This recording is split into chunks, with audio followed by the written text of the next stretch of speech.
Study IQ IAS, अब तैयारी हुई अफोर्डेबल। आज़ादी के इमीडिएटली बाद कश्मीर का मुद्दा काफ़ी ज़्यादा क्रिटिकल मुद्दा रहा भारत की यूनिटी, इंटेग्रिटी और एक्सटर्नल सिक्योरिटी को लेकर। अगस्त 5, 2019 को भारत के प्रधानमंत्री और भारत के पार्लियामेंट ने एक लैंडमार्क डिसीजन लिया और आर्टिकल 370 जो बेसिकली J&K स्टेट और भारत के बीच के रिश्ते उनको डिफाइन करता था, उसको एब्रोगेट कर दिया और वहां से सिलसिला शुरू हुआ J&K को पूरी तरीके से इंडिया के साथ इंटीग्रेट करने का। ये मामला सुप्रीम कोर्ट में भी एक याचिका के तहत वहां पे पहुंच जाता है और उसके ऊपर विस्तार से तर्क वितर्क सुनते हुए सुप्रीम कोर्ट ने फाइनली कुछ दिन पहले अपना डिसीजन दिया और आर्टिकल 370 की एब्रोगेशन यानी कि आर्टिकल 370 को खारिज करने की जो मूव की पार्लियामेंट ने उसको अपहोल्ड किया। ये एक बड़ी डेवलपमेंट है इंडिया के लिए और यहां पर सभी लोग मान रहे हैं कि 370 के हटना ये एक तरीके से श्यामा प्रसाद मुखर्जी को एक श्रद्धांजलि की तरह है। आप में से बहुत से लोग श्यामा प्रसाद मुखर्जी को जनसंघ के संस्थापक की तरह जानते होंगे। 1951 में he was the founder of भारतीय जनसंघ, जो कि एक तरीके से बीजेपी की पेरेंट पार्टी की तरह भी मानी जाती है। लेकिन बहुत कम लोगों को शायद पता होगा that out of many people and many leaders in India, Shyama Prasad Mukherjee was the most vocal and most ardent opponent for the special status of Kashmir.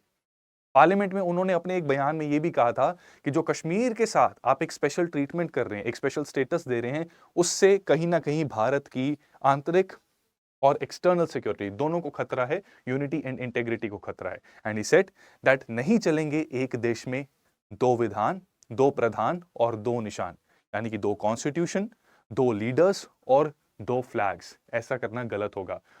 तो कौन थे श्यामा प्रसाद मुखर्जी एंड किस तरीके से इन्होंने कश्मीर के कॉज को उठाया एंड एक तरीके से आज जो हमारी ये डेवलपमेंट है, how can we see this development as a culmination of years and years of struggle started by Shyama Prasad Mukherjee. ठीक है, तो इसकी चर्चा हम करेंगे। बहुत सी चीजें आपको शायद हो सकता है पहले से पता हो और कुछ चीजें हो सकता है आप पहली बार सुन रहे हो। राइट, तो श्यामा प्रसाद मुखर्जी का जन्म 6 जुलाई 1901 में हुआ बंगाल में। राइट, एंड एक ब्राह्मण फैमिली में इनका जन्म हुआ था। शुरू से ही एक एकेडमिकली एडवांस स्टूडेंट रहे थे, तो अपनी इस टैलेंट की वजह से ये एक प्रोफेसर बनते हैं कॉन्स्टिट्यूशनल लॉ के एट कैलकाटा यूनिवर्सिटी। लॉ और गवर्नेंस में अपनी रुचि के चलते ये एक तरीके से जो भी तालीम हासिल करते हैं वो एक फाउंडेशंस बना देती हैं जो कि इनके पॉलिटिकल करियर में भी इनको हेल्प करेगा। राइट, लेटर ये हिंदू महासभा को ज्वाइन करते हैं, उसके प्रेसिडेंट भी रहते हैं कुछ सालों तक। राइट, एंड उसके बाद ये बनाते हैं, संस्थापन करते हैं भारतीय जनसंघ का of 1951।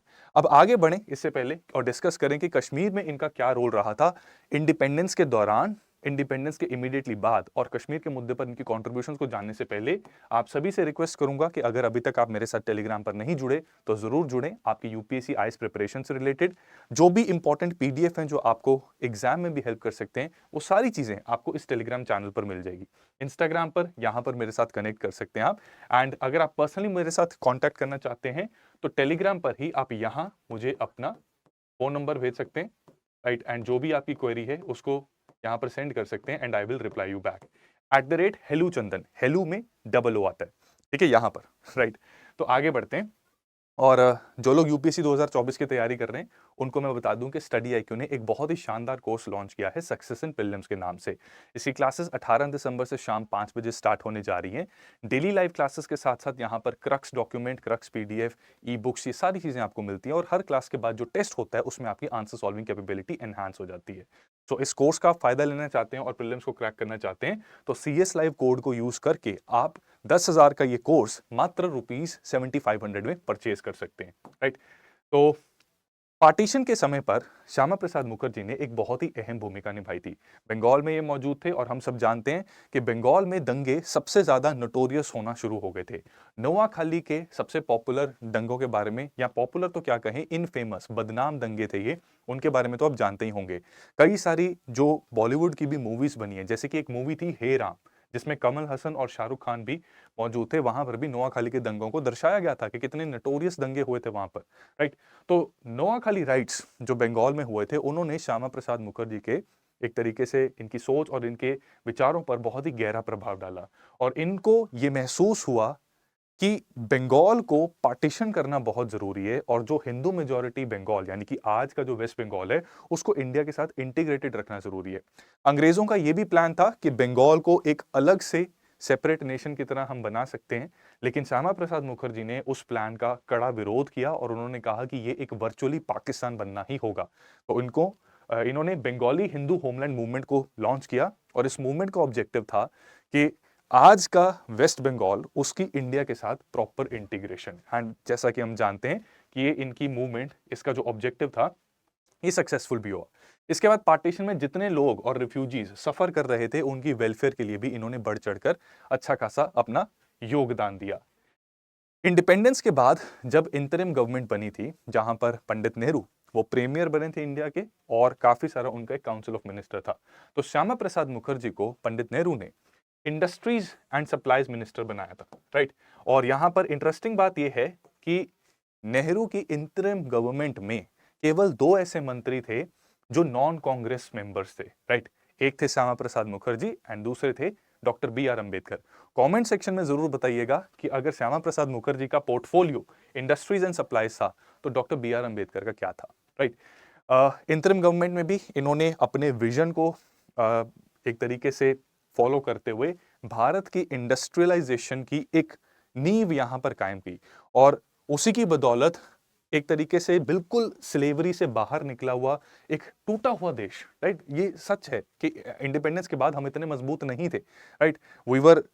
We faced slavery for nearly 200 years. हमारी इकोनॉमी पूरी तरह से क्रिपल्ड है, हम पार्टीशन का पूरा होलोकॉस्ट एक तरीके से झेल रहे हैं और इंडस्ट्री को कैसे डेवलप किया जा सकता है बहुत ही कठिन है। लेकिन जो फाउंडेशन श्यामा प्रसाद मुखर्जी ने की उसी की बदौलत ग्रेजुअली विद टाइम आज की डेट में अगर हम देखें इंडस्ट्री काफी डेवलप हो चुकी है और 70s और 80s में भी इंडस्ट्री की डेवलपमेंट हो रही थी, राइट।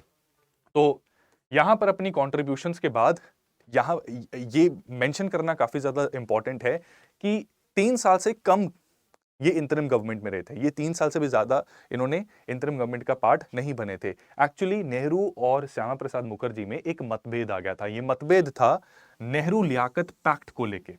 इसको दिल्ली पैक्ट भी कई बार कह दिया जाता है।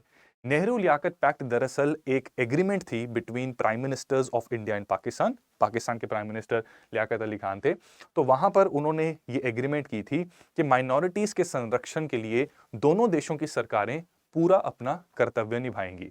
लेकिन रियलिटी ये थी कि जहां इंडिया तो रिलीजियस माइनॉरिटीज को प्रोटेक्ट करने के लिए एड़ी चोटी का जोर लगा रहा था, the same was not happening in Pakistan. And क्योंकि इस एग्रीमेंट में ये साफ नजर आ रहा था कि Pakistan has more to gain from this particular agreement, so that is why Shyama Prasad Mukherjee was opposing this particular pact. Consequently अपनी इस नाराजगी को दर्ज करने के लिए उन्होंने इंतरिम सरकार को भी छोड़ दी और उसके बाद एक तरीके से इन्होंने कश्मीर के मुद्दे को, कश्मीर का जो स्पेशल स्टेटस का मुद्दा है उसके खिलाफ मोर्चा उठाया। हम सब जानते हैं कि कश्मीर बड़ी ही विचित्र स्थिति में भारत को एक्सीड करता है। It is only when in 1947-48 जब पाकिस्तान के एक तरीके से जो मुजाहिदीन को सपोर्ट करते हुए वहां पर अटैक किया जाता है, एक बहुत बड़ा टेरिटरी का पोर्शन कॉन्कर कर लिया जाता है या इलीगली ऑक्यूपाई कर लिया जाता है बाय पाकिस्तान, उसके बाद ही महाराजा हरी सिंह को याद आता है कि इंस्ट्रूमेंट ऑफ एक्सेशन नाम की भी कोई चीज है और उसको हमें साइन करना जरूरी है। अब इंस्ट्रूमेंट ऑफ एक्सेशन से एक तरीके से जे काफी हद तक अपनी सॉवरेनिटी जो है वो सरेंडर कर देता है, लेकिन अभी भी एग्जैक्टली उसका क्या स्टेटस रहेगा इंडिया के साथ, इसके ऊपर काम चल रहा है, राइट। तो 5 साल तक नेगोशिएशंस चलती रहती हैं एक एग्रीमेंट को लेकर कि क्या रिश्ता रहेगा जे का भारत के साथ। तो 1952 में जाकर कश्मीर के प्राइम मिनिस्टर, राइट, कश्मीर के प्राइम मिनिस्टर शेख अब्दुल्ला और इंडिया भारत की गवर्नमेंट यानी प्रधानमंत्री नेहरू के बीच में एक एग्रीमेंट होती है नोन एज दिल्ली एग्रीमेंट। ये दिल्ली एग्रीमेंट डिफाइन करती है कि जे की ऑटोनॉमी किस तरीके से रहेगी, राइट। तो इसमें एक तरीके से अगर हम देखें तो कश्मीर को बहुत सारी छूट दे रखी थी। कश्मीर अपना खुद का झंडा लहरा सकता था, इसी के साथ उसकी जो टेरिटरी थी वो किसी भी इन्वेजन से प्रोटेक्ट भारत कर रहा था, राइट। और इंडियन आर्मी को, इंडियन आर्म्ड फोर्सेस को बिना स्टेट के गवर्नमेंट की परमिशन के अंदर एंटर होना अलाउड नहीं था, तो जरूरत से ज्यादा छूट दे रखी थी। तो इसी के ऊपर श्यामा प्रसाद मुखर्जी ने कड़ा कटाक्ष करते हुए पार्लियामेंट में नेहरू जी का एक तरीके से विरोध भी किया और उन्होंने कहा कि ये शेख अब्दुल्ला कौन है, इसको किसने ये सारी ताकतें दे दी कि वो अपनी लॉयल्टी डिवाइडेड रखें कि अगर भारत में आप एक्सीड कर रहे हैं तो पूरी तरह से जैसी बाकी स्टेट्स हैं आपका भी वही स्टेटस होना चाहिए। ये क्या है कि आप एक तरफ अपने फायदे के लिए तो एक्सीड कर रहे हो, एक्सेशन साइन करके आप अपने फायदे के लिए इंडिया का पार्ट बन रहे हो, लेकिन जहां पर आपकी ड्यूटी बनती है being a part of India, आपकी कुछ ड्यूटीज भी बनती है, राइट, कि अगर सेंट्रल गवर्नमेंट ने होल्ड करके रखना है सारी टेरिटरीज और स्टेट्स को, तो वहां पर you have certain responsibility, certain duties, तो उसको लेकर तो you are acting like king of kings कि मैं तो भाई अपनी मर्जी से चलूंगा, राइट। सो यहां पर काफी अच्छा खासा एक तरीके से बहस हुई थी पार्लियामेंट में।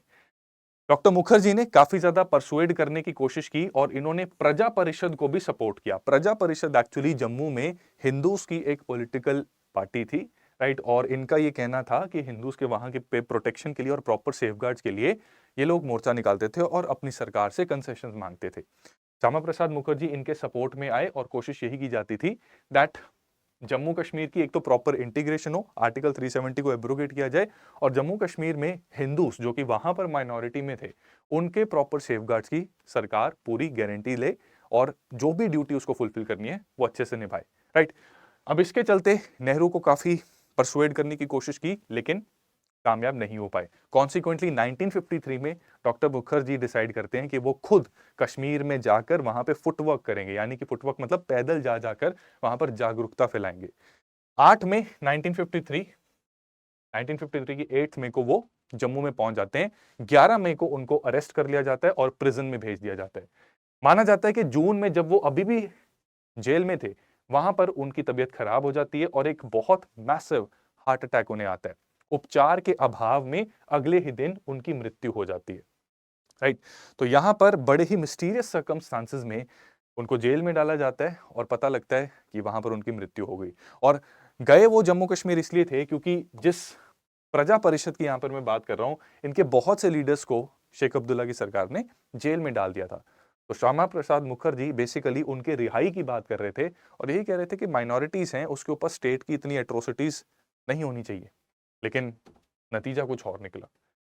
बहुत से लोगों का और हमारे लीडर्स का ही मानना है कि ये एक बहुत बड़ी कॉन्स्पिरेसी का हिस्सा हो सकता है श्यामा प्रसाद मुखर्जी की ये मिस्टीरियस डेथ। अब एग्जैक्टली क्या हुआ इसके ऊपर कई सारे सवाल भी उठते हैं, कई सारी एक्सप्लेनेशंस भी दी जाती हैं, लेकिन लॉन्ग स्टोरी शॉर्ट यही है कि श्यामा प्रसाद मुखर्जी ने आर्टिकल 370 की एब्रोगेशन के लिए ही अपना जीवन कुर्बान कर दिया और उनके संघर्ष का ही नतीजा है कि finally in 2019 and today in 2023 finally वो जो लीगल मुद्दा पूरा का पूरा था regarding the status of JNK to integrate with India वो उसको एक क्लोजर मिल गया है। And for all practical purpose and otherwise JNK is not only an integral part of India, लेकिन ये हमेशा ही था और हमेशा भी रहे और आगे भी रहेगा, ठीक है। यही नतीजा सुप्रीम कोर्ट में जो डिस्कशन हुई है उससे यही हमें पता लग रहा है, राइट।